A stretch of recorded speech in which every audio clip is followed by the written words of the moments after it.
Welcome to another episode of Research Digest podcast. And I am very excited to tell you that I have my friend here today as a guest, Siddik Alom. And Siddik has recently completed his PhD. And so, Siddik, welcome and congratulations.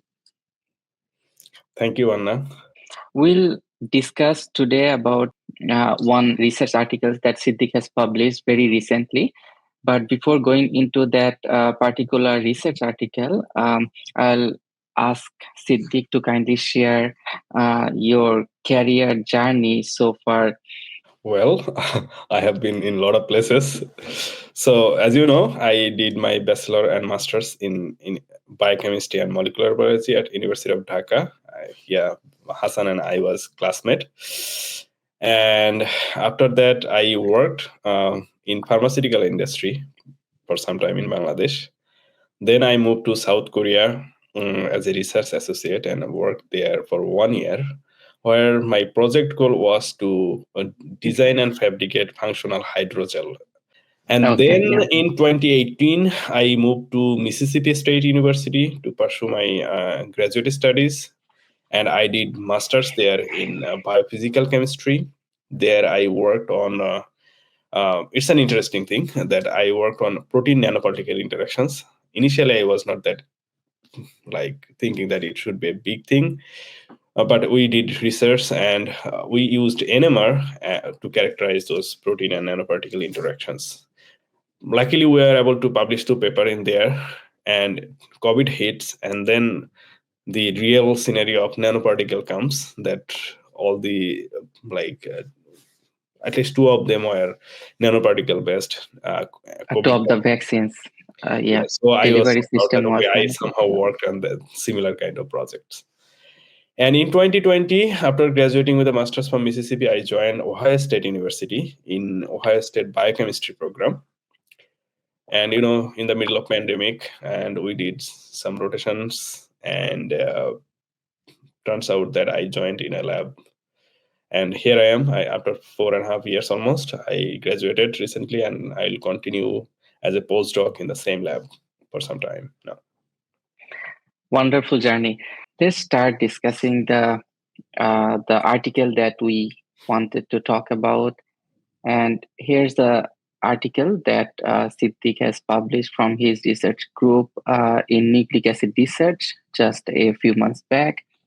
And the title is Protein bL38 Facilitates Incorporation of UL6 During Assembly of the 50th Subunit in Flavobacterium johnsoniae.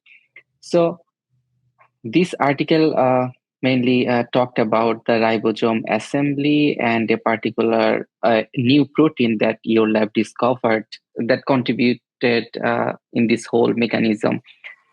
And before going into the deep of your research, tell us about ribosome. So what is ribosome, and how does it work, and why is it important? Before going to ribosome, I will talk about proteins, right? We all hear proteins. We love to eat proteins. Protein acts as a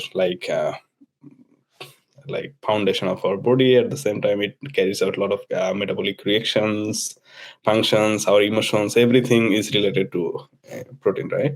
So question is how we get proteins, right? Or what are proteins? So protein is the polymer of amino acids. So individual amino acids get stitched together, joined together by a cellular machine called ribosome. So ribosome is a macromolecular machine because it's a huge size compared to protein size. It's usually proteins are in a kilodalton level, but ribosome itself is a megadalton size. And it has 2 subunits, 2 parts. For example, a smaller size is called this small subunit, or in bacteria especially called 30S subunit. And the larger size one is called the large subunit, or 50S subunit. Interestingly, when they join together, to form the functional or functional particle or that participate into the protein synthesis, it is actually called the 70s, not the 80s. Theoretically, it should be 30 plus 50, it should be 80, but not that. It's actually 70s. Because of this, the unit S stands for Bedburg unit, or S, it starts with S. So it actually, how fast or how quickly it sediments when you centrifuge, based on that is defined the size. Now, overall ribosome is consists of protein and rRNA molecule. Mass-wise, 2/3 of it is rRNA, which actually carries out the catalytic reaction, forming the peptide bonds between the amino acids and synthesizing proteins. Apparently, the protein particle that constitutes 1/3 of the ribosome sounds like it's non-essential, but actually it plays a crucial role to stabilize the ribosome, uh, especially the rRNA structure. When ribosome synthesis happens, so rRNA comes out from the RNA polymerase, long thread-like structure is coming out. So we called in the field that it is a co-transcriptional folding. So as the RNA, think about the thread coming out of the sewing machine. So it happens, as I said, co-transcriptional folding. That means as the RNA coming out from the RNA polymerase, and protein are binding with and twisting it and giving it a folding and overall three-dimensional structure. So protein itself not essential for carrying out the catalytic reaction, but essential to maintain overall structure of the ribosome and make it functionally active. Right. Okay. So here's the ribosome. We got the ribosome, and I thought, though it took several years of hard work by the scientists to get the full structure of ribosome in 90s, Venki Ramakrishnan and his team finally got the first structure. Then people solved many times those structures. So I don't know what is still unknown, at least when you started this project. So what was unknown in your particular field or the particular organism you were working with? So what did you not know, and what made you start this project? So I will start with this structural thing a little bit. Sure. So, ribosome, when it was discovered in 1950s, and nobody knew about what is going on. But all we scientists knew that it remains in the crossroads of life, because protein does all the functions. DNA sounds like it is the genetic code, but it does not do any function. Some RNA do, but mostly proteins are doing the cellular activity. And to make DNA code into reality and carry out functions, this is the molecule that play the key role.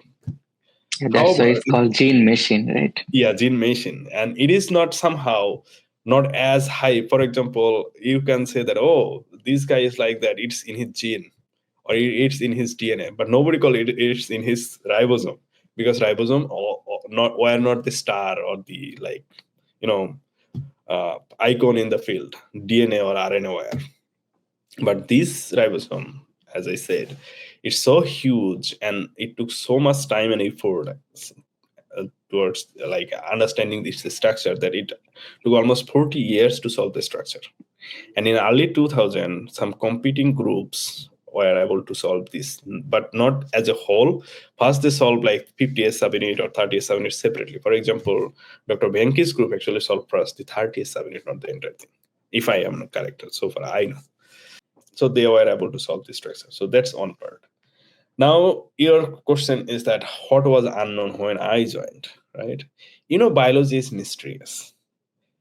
It keeps changing. Our concept or knowledge sometimes get updated, and all we know that in 1974, one group published a paper showing that a specific sequence upstream of the start codon, it's purine rich sequence, 7 to 9 nucleotide long. It's called the Schein-Delgado sequence based on the researcher on that time. And it was believed in the field that this play a key role in translation initiation, I mean protein synthesis, right? Because interaction of the mRNA with that Schein-Delgado sequence and with anti-Schein-Delgado that is present in the 16S rRNA found in the 30S subunit, they interact together. That actually Okay. helped position the AUG start codon in the right side, like beside tRNA. Uh, yeah, in AUG start codon. Now, Okay. in this organism, there are some other mechanism of translation initiation, but all are missing in this organism. For example, this Schein-Delgado sequence is not present in this organism. The leaderless mRNA mediated translation initiation, which is also not prevalent.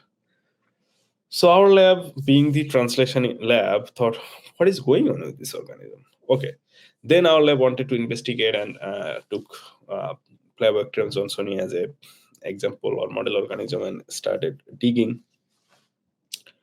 And it turns out that if you even provide Schein-Delgado Schein-Delgado sequence containing messenger RNA, ribosome cannot distinguish with and without like Schein-Delgado sequence code. So we needed to solve the structure at that time, that what is going on, because biochemical evidence were Okay. not sufficient.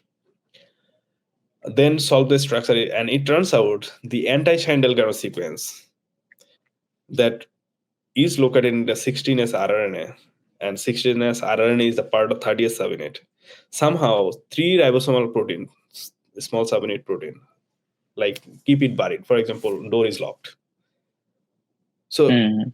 it cannot interact with the Schein-Delgado, even if it has the strong anti-Schein-Delgado in the sequence.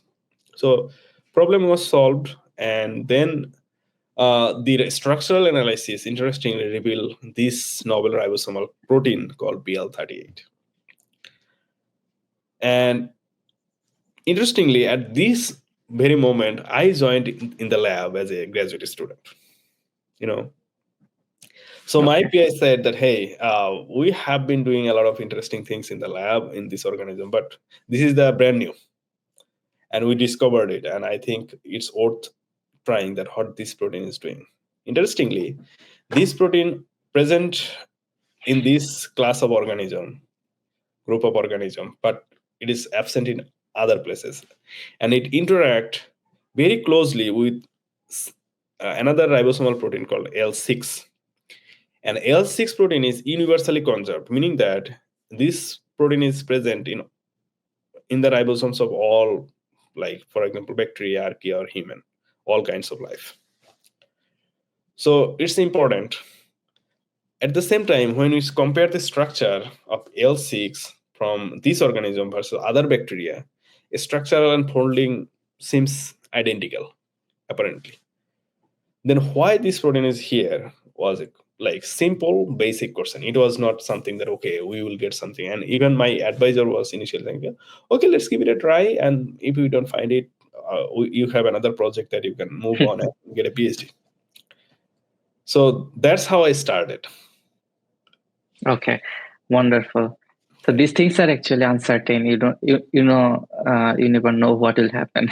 Exactly. So you started working on bL38, and let's go into the results or main findings of your article. So you started working on bL38, and you found that in when the bL38 is depleted, it reduces the growth, and also it was really important initial findings for your study. So tell us more about that. So, you know, it is a very common practice in the field that you want to study a gene or function of a protein, knock out the gene, just Yeah. remove it and see what happens. So initially, I was trying to do so, but my bacteria somehow are not happy. I mean, I did not get the mutation at all. Couple of trials, I can see that it is combining. I mean, with the suicide plasmid that I said. It's another discussion anyway. So I then thought maybe this is important. So I needed to supplement the protein in a way that I design another plasmid that conditionally uh, provide the, I would say, express the protein when I add the inducers. That's how I was able to delete it. So from the beginning, we knew that somehow it is important. And then I made the strain, depletion strain, and I started analyzing the growth. And turns out that when I add the inducer, bL38 protein produces and bacteria are happy. Not 100% happy, but at least they can grow. But when I do not add the inducer, indicating that bL38 is not producing the cell and cell are dead, they are not growing. So that's how we concluded that somehow, though it's a tiny protein, novel protein, apparently we thought it is just like present here doing no function, but it turns out that it's an important and essential protein for this organism. So then we decided, okay, we need to go further. And then me and my advisor thought, okay, since it's a ribosome lab, ribosomal protein, what is going with the ribosome? So I did an experiment. It's called sucrose gradient sedimentation assay. It's very simple. You made a sucrose gradient and load the cell lysate on top and spin down at high speed for 4 hours. And then you do fractionation with the UV light one, and you see like A254 angstrom resolution, nanometer resolution that gives you like this nice pattern. You can see that 30S, 50S, 70S polysomes are separated based on their mass. And you compare them with different strain, for example, wild type, my strain with and without IPDG, I mean inducer, and see what is the differences in these peaks. So it turns out that like lack of bL38 is causing accumulation of the pre-subunit, meaning that, as I said before, the 30S and 50S subunit bind together to participate in translation. But when they cannot join together, then they accumulate and indicating that large like 30S and 50S peak compared to their 70S or polysome peaks. That's how we know that it is affecting the ribosome. And then I investigated further. So another thing happened when you supplemented your reaction mixture with more UL6, put the function back, and right. So Yeah. how does this work? Like, what was your conclusion from there? So when I saw that subunits, I mean PPS subunit specifically, is accumulating rather Mm-hmm. than participating to from the 70s. So I then purify that to analyze the protein compositions, because Okay. ribosome is made of protein and rRNA. Usually, like we analyze both, but I'll first discuss it. So I did uh, that part, and it turns out that yes, I knocked out the bL38, so it is not there. But another band was also missing in the SDS-based gel analysis. Okay. And our quantification revealed that it's almost 70% underrepresented or missing or down in intensity. Next, we did mass spec to like make sure this it's the identity of the protein. So it turns out that Okay. Which one is missing actually? Yeah.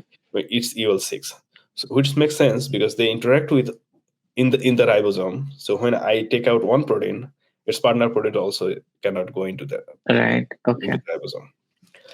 So a little bit here that we also analyze the rRNA part. It turns out that rRNA are unprocessed, indicating that both actually support our idea that it is somehow affecting the ribosome assembly, Mm-hmm. assembly.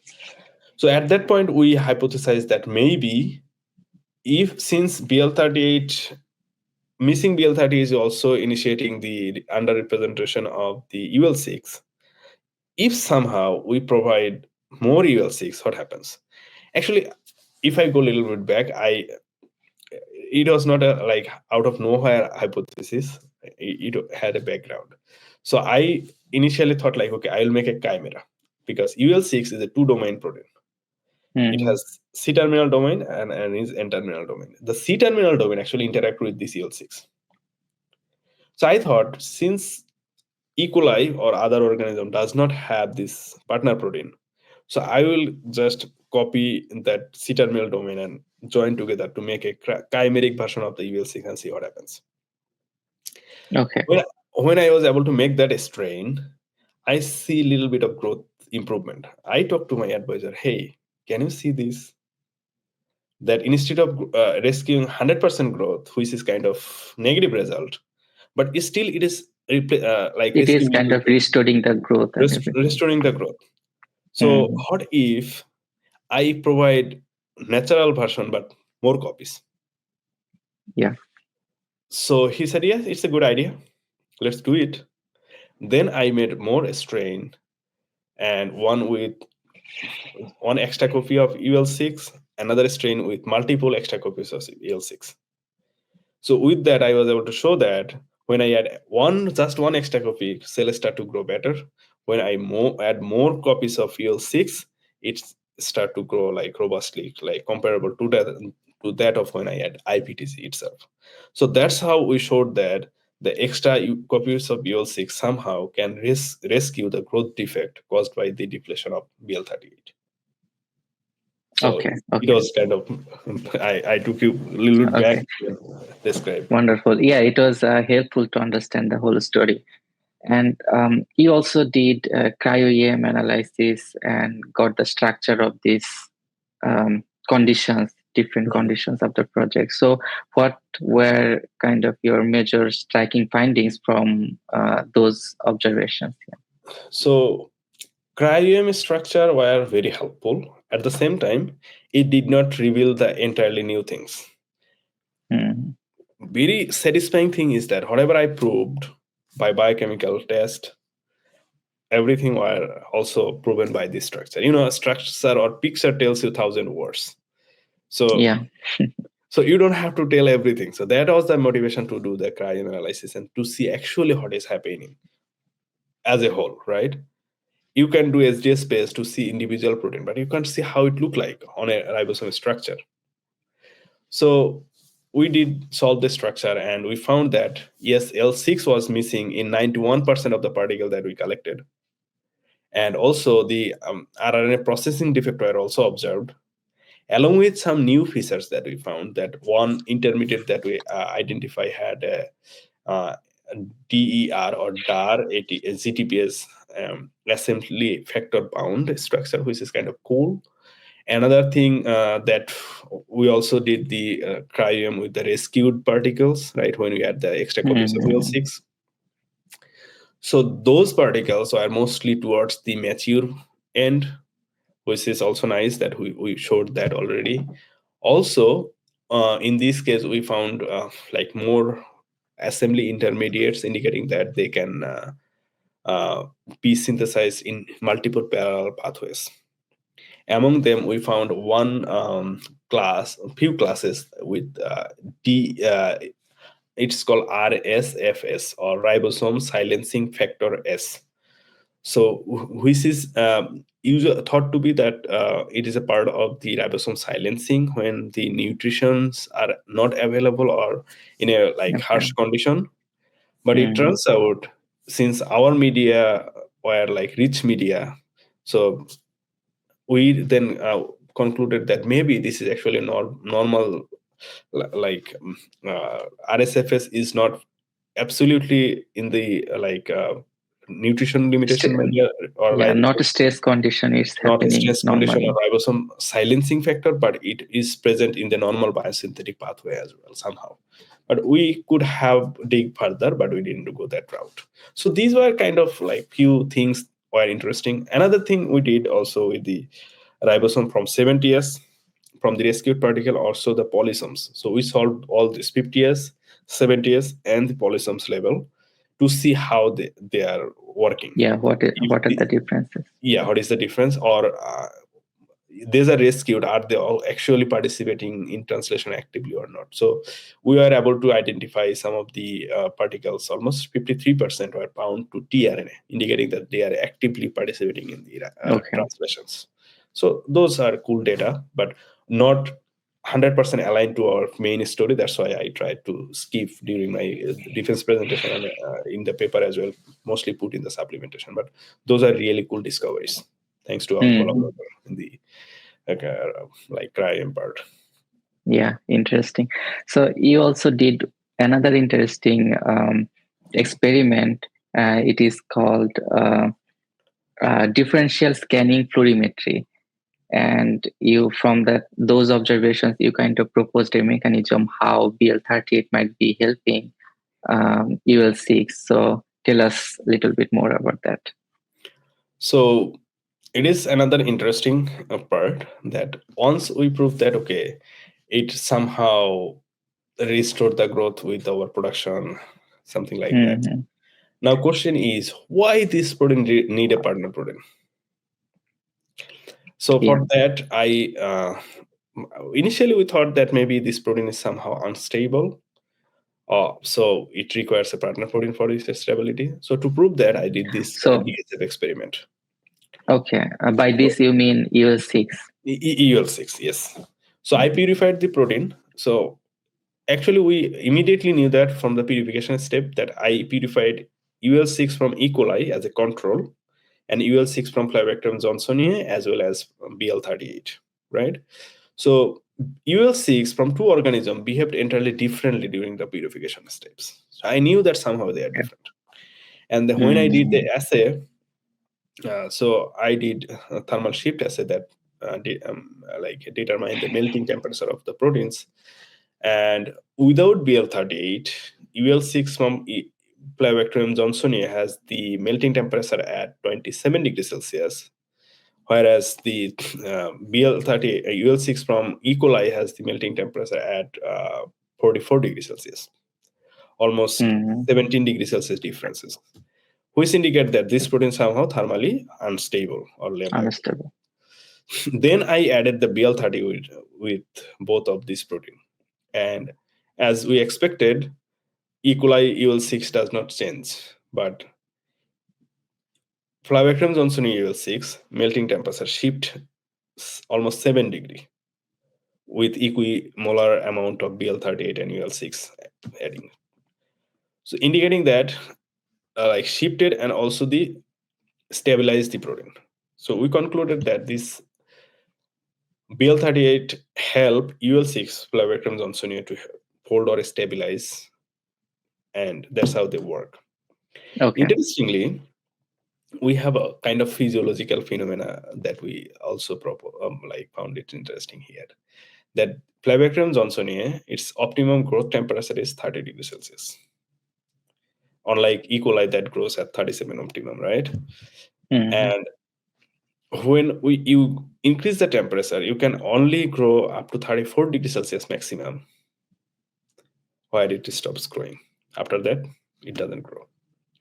So Which one? our thermal Johnsony or E. coli? F. johnsoniae, Okay. after 34 degrees Celsius, you can't grow in the laboratory condition. It Okay. all are dead. So when I did this DSF assay that without bL38, UL6 has melting temperature 27 degrees Celsius. When you add equimolar amount and temperature shifted towards the 4 degrees Celsius, almost 7 degree increment, we thought, yes, this has the physiological relevance as well. So not only we showed that this is stabilize it we Mm-hmm. somehow were able to correlate with the physiological temperature, growth temperature of this organism. And then we wanted to further what is the basis why it should be unstable, right? Then we did the sequence alignment of UL6 across the phylum and found that the Flavobacterium johnsoniae and its close neighbors has a 4 amino acid insertion in its Okay. C-terminal domain, which is absent in other organisms. Interestingly, Mm-hmm. the presence of bL38 were only found where these 4 amino acids are present extra. So we then concluded that okay, this could be probably the Yeah, basis there is a relation. Yeah, they are relationship, linked. that this 4 amino acid insertion making an loop extended, and also this thermal instability and bL38 present. So overall, we concluded that somehow this is the basis. But Hmm. for that, to fully understand, we need to do more Yeah. So, experiments. but before you go Yes. into that, I am curious. So, did you get a chance to compare with eukaryotic UL6? How are they different in terms of sequence or thermal stability?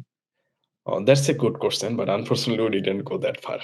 Oh, okay, okay, Yeah, that's okay. because that would be too much and too far away to compare. So we took like bacteria to bacteria All compare. right. Yeah. Okay, so tell us some future directions for this project and what else needs to be done to fully understand um, its role or uh, related things. Well, as I said, we started this project with a very little hope. I can still remember when I started this project, and probably after a few months, I presented the data, and one professor asked it, "Oh, why? What is?" Then my PI was a little bit conservative, and he said, "Look, we discovered this protein, and we just want to get a small paper out of it so that we can say that we tried something on this protein. We just did not discover and throw it away, something like that." And over the years, when it turns out that it's critical, it is doing a lot of crazy functions, and my most recent data, unpublished, shows many new things that we need to characterize. I believe another one or two PhD student has to work on this to fully understand things. But I Okay. propose few things. For example, this 4 amino acid insertion Mm, needs to be characterized by NMR to see the dynamics, or like how it moves, or what is the mm, binding orientation. For example, so far we know that protein EL6 bind with bL38, but that was discovered on the ribosome.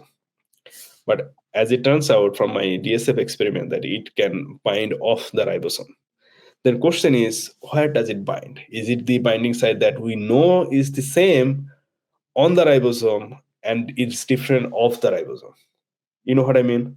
Because ribosome is yeah. this molecule, so we proved that they bind and form a heterodimer and bind with the ribosome structure. But what if this binding site is different than the what we know on the ribosome? You know, Yeah, yeah. so those things need to be I studied. understand. Also, the 4 amino acid insertion, I propose that maybe we can take that instead of making entire chimera. Let's just delete that 4 amino acid and see what happens. It may or may Okay. not be that simple. Also, Mm, my sequence alignment data revealed that among these 4 amino acid, one is lysine or arginine alternatively present in one position, making oh, that's also interesting. Yeah. it is present all through the sequences that I analyzed. So that is also interesting. Maybe we can target even that only one residue to see what happens. So I Mm, propose in that direction, and actually I collaborated with another big NMR group at OSU. Uh, I think as a postdoc, I'll be a little bit investigating in that route because I did NMR in my master's in Mississippi. So I want to revive those skills and do some NMR tricks. okay. So give us some idea on the big picture. So how, let's say you understand this a little better with some more experiments and some more studies. So how this knowledge can overall contribute to the understanding of biology, or how can it help in the big picture? So look, since we started digging further, I think Mm, over the course of years and new data, we can learn a lot. But um, for example, when I delete these proteins or supplement these, we just showed the effect on the assembly, right? What happens with translation avoid? Does this ribosome synthesize protein as good as this wild type? Or is there any misincorporation or faulty translation? Translation efficiency, rate, fidelity, all those things can be analyzed. So one part. Another is, as I initially said, that this organism has a unique translation mechanism, and members of our lab are investigating those questions. So once we fully understand those part and these directions, we can combine together to better understand the unique way of translating proteins or synthesizing protein. For example, this organism doesn't use the Shandel-Gano sequences. It does not have the leaderless mRNAs. But how it initiates, we still don't know. So this understanding would help us because, bigger picture wise, we always think that what could be the benefit for the humankind. Exactly. How we can use this knowledge for our maybe medicinal purposes, disease treatment purposes. As you know, there's antibiotic resistance is a huge thing. And if I am not incorrect, after 1987, there was no new antibiotic discovered and marketed. And all the antibiotic available in the markets, more than 60% are designed based on or targeted based on the ribosome. So the better you understand bacterial ribosome, better you can target or design new antibiotics so that you can get like more antibiotics, and maybe in 5-10 years you can like make it available to the public. Right? So that's one part. Here another interesting insights that this some aminoglycoside antibiotics are there that somehow in this organism turns out that they are less effective. So aminoglycoside antibiotics interact with the helix 44 in 23S rRNA. Somehow, one of the clinical isolates, one group reported that it has mutations in UL6 protein. Again, it has 4 amino acid insertion. You see the point? Not in the same place, but in different place. And UL6 protein was targeted to become the resistance against these aminoglycoside antibiotics. And in my case, it is not kind of that. It necessarily has 4 amino acid insertion, and it also interact with another protein. And that leads to somehow 5 to 10% less effective against those antibiotics. Right. So, for example, for other bacteria, you add this antibiotic maybe 5 milligram per ml. In this organism, you need 100 milligram per ml. Okay. 20, like almost 24 more. That's less effective. Less effective. So those could be another direction. So in my dissertation, I proposed those things, which kind of like well received by my committee and everything. So I don't know why we will end up doing, but these are some of the ideas. Yeah. So the point is, maybe I shouldn't tell all these things publicly, but if something happens and people discover something good for the humanity, that would be so this exceptional knowledge will help human to deal with exceptional situations, right? Hopefully, in some days. Yeah. So, okay. Thank you for sharing your wonderful research. And my last question is, do you have any message to my audience? It can be life related, career related, or science related, anything. Thank you. It's a good question. I can tell a lot of things about this. Don't be afraid of taking challenges. Don't be afraid to have bigger dreams. Always try to have a bigger dreams and then pursue it. Right? I have been in many places. I have done so many things. Here I am, almost 30 34, 35 years of age, just completed my PhD. If you are like old, young, sick, healthy, poor, rich, dream doesn't count in these things. Always dream big and try to pursue it. Inshallah, someday you will find a way to figure things out. Thank you. Okay. Wonderful message. Okay. Hello, viewers. Thank you for watching, for listening to us. And I really appreciate Siddik coming to my platform and sharing your wonderful research journey and finally this wonderful message for everyone. Thank you all.